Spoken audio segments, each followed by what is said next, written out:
Your Honor, as to the first purpose, we are willing to stipulate, Your Honor, that Attorney Matibag is the current NBI Director. In the interest of expediting the proceedings, no need to propound questions on that. Number two, as to the task force, Your Honor, we would have to object thereto on the basis of them being irrelevant.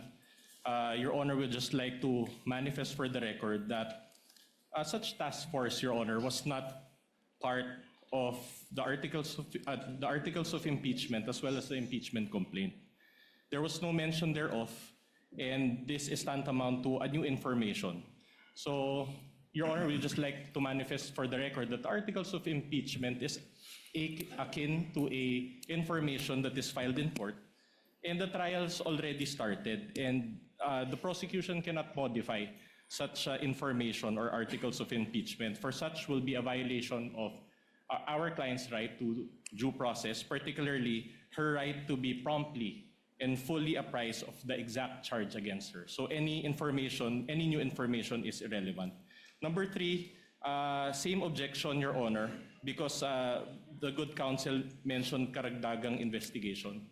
So it pertains also to a new information which is irrelevant. Number four, we would have to object because the good counsel used the word banta, which is a conclusion of fact. She mentioned it twice. So we are objecting on the basis of it being conclusions of fact. Number five, as to the special task force, same objection, Your Honor, considering that, again, there was no mention of such new information in the articles of impeachment.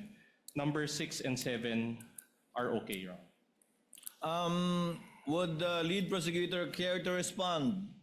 We would like to respond, Your Honor. The lady may proceed. Your Honor, maliwanag po sa naging banta ng Vice Presidente kaugnay ng November 23, 2024 na video. May kinausap siyang tao kaugnay ng kanyang banta sa buhay ng Presidente, ng First Lady at ng dating Speaker. Later, Your Honor, we will present that this special task force was specifically created for the purpose of furthering the investigation because of the possibility of seeing na hindi po mag-isa ang Vice Presidente sa bantang ito. In other words, Your Honor, the mention of special task force, including its creation at ang karagdagang investigasyon nito, passes the test of relevance. As a matter of fact, this is the very reason why we are presenting Attorney Melvin Matibag, the NBI Director, before the Honorable Impeachment Court.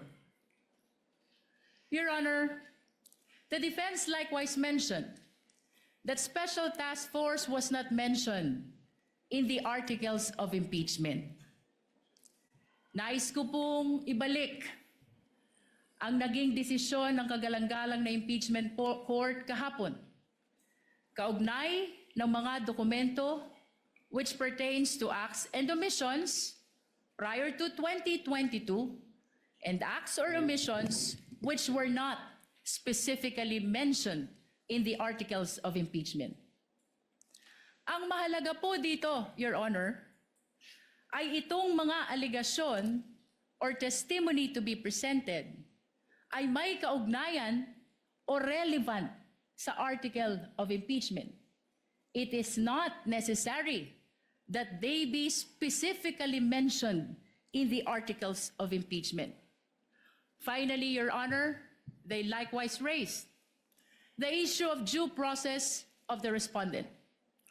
It is very much apparent, Your Honor, since day one of our impeachment trial, the respondent is very well represented by her very much able defense panel.